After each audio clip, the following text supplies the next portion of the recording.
अस्सलाम वालेकुम people, welcome to defence outpost. तो जे-10C एयरक्राफ्ट जो कि पाकिस्तान एयरफोर्स का भी एक फ्रंट लाइन प्लेटफॉर्म है, तो उस एयरक्राफ्ट की जो इलेक्ट्रॉनिक वॉरफेयर स्वीट है उससे रिलेटेड यहाँ पर एक डिबेट चल रही है कि क्या ये जो इलेक्ट्रॉनिक वॉरफेयर स्वीट है ये इंटरनली जे-10C के अंदर लगाया गया है या इसको एक्सटर्नली एक जैमर पॉड की मदद से इसके साथ इंटीग्रेट किया गया है। एक्सटर्नल जैमर पॉड आपने कई दफ़ा एयरक्राफ्ट के ऊपर देखा होगा, एक पॉड होता है जिसके अंदर आपको जैमर अरे मिल जाते हैं। तो ये डिबेट एक तो जे-10C एयरक्राफ्ट को लेकर स्टार्ट हो रही है, दूसरा इसका जो कंपैरिजन है वो राफेल एयरक्राफ्ट का जो स्पेक्ट्रा ईडब्ल्यू स्वीट है, इलेक्ट्रॉनिक वॉरफेयर स्वीट है, उसके साथ किया जा रहा है कि किस तरह से राफेल एयरक्राफ्ट का जो स्पेक्ट्रा ईडब्ल्यू स्वीट है वो कैपेबिलिटी में काफ़ी ज़्यादा बेहतर है और जे-10C किस तरह से एक एक्सटर्नल इलेक्ट्रॉनिक वॉरफेयर स्वीट होने की वजह से वो काफ़ी ज़्यादा लैक करता है, बिकॉज उसको एक एक्सटर्नल जैमर पॉड यूज़ करना पड़ता है। तो देखो, जब भी यहाँ पर एक एयरक्राफ्ट का जो सेल्फ प्रोटेक्शन स्वीट या फिर ईडब्ल्यू स्वीट जब उसकी बात होती है तो सिर्फ यहाँ पर इलेक्ट्रॉनिक जैमिंग जो है वो एक रोल नहीं प्ले करती, बल्कि एयरक्राफ्ट का जो इलेक्ट्रॉनिक वॉरफेयर स्वीट होता है उसमें जैमिंग तो इन्वॉल्व ही होती है, साथ ही साथ यहाँ पर दूसरे कंपोनेंट्स का भी कॉम्बिनेशन होता है, जिस तरह से रेडार वार्निंग रिसीवर्स, उसके बाद मजल अप्रोच वार्निंग सिस्टम्स, जो कि एयरक्राफ्ट को पोज होने वाले थ्रेट को, इनकमिंग मजल को सही तरह से आइडेंटिफाई करने की कैपेबिलिटी रखते हैं और वो भी टाइम के ऊपर, यानी कि टाइमली एक थ्रेट को आइडेंटिफाई किया जाता है। तो ये कैपेबिलिटी भी जो एयरक्राफ्ट का सेल्फ प्रोटेक्शन स्वीट है या फिर ईडब्ल्यू स्वीट है उसके अंदर शामिल होती है। इस कैटेगरी में देखेंगे तो राफेल एयरक्राफ्ट के अंदर भी रेडार वार्निंग रिसीवर्स हैं और मिसाइल अप्रोच वार्निंग सेंसर्स हैं, और जे-10C एयरक्राफ्ट के अंदर भी ये RWR और मिसाइल अप्रोच वार्निंग सेंसर्स जो हैं वो मौजूद हैं। इवन JF-17 ब्लॉक 3 भी यहाँ पर मिसाइल अप्रोच वार्निंग सेंसर्स को कैरी करता है, जिनका नाम S740 passive airborne missile approach warning sensor है,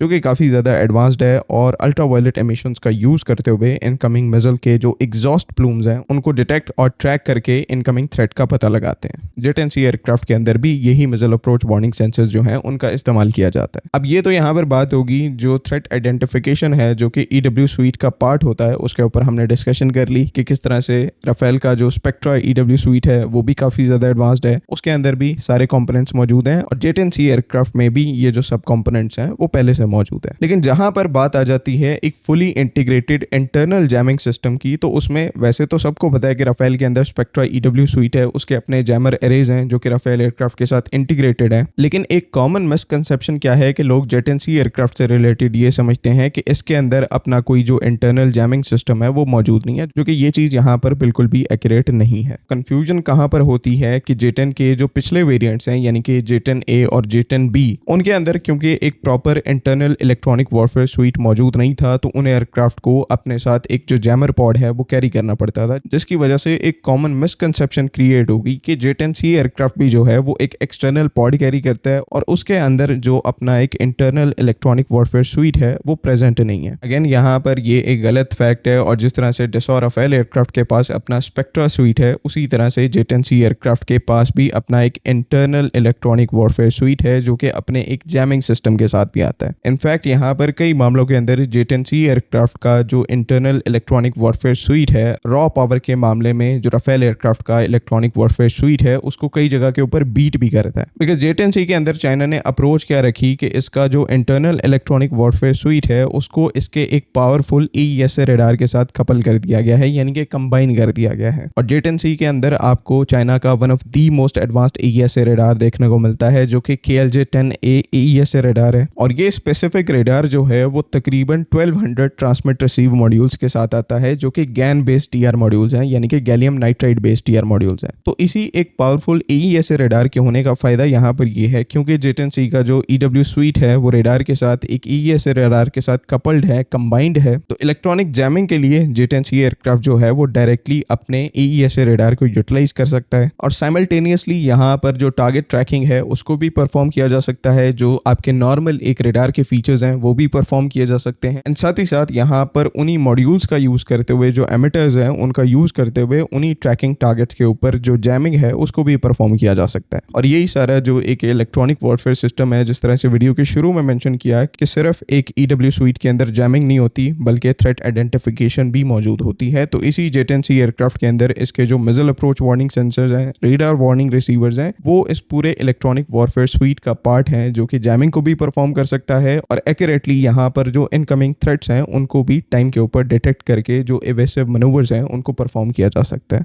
मेरा मतलब यहाँ पर ये नहीं है कि राफेल एयरक्राफ्ट का जो स्पेक्ट्रा ईडब्ल्यू स्वीट है वो कोई बुरा स्वीट है, जस्ट यहाँ पर ये है कि दोनों एयरक्राफ्ट में, यानी कि वो जेट-एंड-सी हो, राफेल एयरक्राफ्ट हो, तो दोनों में ही इलेक्ट्रॉनिक वॉरफेयर स्वीट को लेकर डिफरेंट अप्रोच को अपनाया गया है। राफेल एयरक्राफ्ट का जो ईडब्ल्यू स्वीट है उसमें सोफिस्टिकेशन का लेवल बहुत ज़्यादा है, और जेट-एंड-सी का जो इलेक्ट्रॉनिक वॉरफेयर स्वीट है उसमें जो उसकी रॉ पावर है वो फैक्टर जो है वो उसको काफ़ी ज़्यादा कॉम्प्लीमेंट करता है। तो दोनों ही एयरक्राफ्ट जो हैं वो अपनी जगह एक internal capable electronic warfare sweet को कैरी करते हैं। और जहाँ तक बात है एक एक्सटर्नल पॉड की, तो पहले जो हम बात कर रहे थे वो एयरक्राफ्ट के सेल्फ प्रोटेक्शन स्वीट की बात कर रहे थे। जेट-एंड-सी अगर यहाँ पर एक एक्सटर्नल जैमर पॉड कैरी करता है तो वो as a escort jammer carry करता है, यानी कि उसका काम जो है ऑफेंसिव जैमिंग करना और अपनी फॉर्मेशन में, अपने स्ट्राइक पैकेज में जो दूसरे एयरक्राफ्ट हैं उनको प्रोटेक्ट करना है। सेल्फ प्रोटेक्शन स्वीट में और जो जैमर पॉड के थ्रू ऑफेंसिव जैमिंग है उसके अंदर एक बहुत बड़ा डिफरेंस होता है। तो कल को अगर आपको जेट-एंड-सी के साथ कोई एक्सटर्नल पॉड भी दिखाई देता है तो उसका मतलब ये नहीं कि उसके अंदर एक इंटरनल ईडब्ल्यू स्वीट नहीं है। बाकी देखो, जहां तक रियल वर्ल्ड सिनेरियो की बात है तो मेरे लिए इस डिबेट को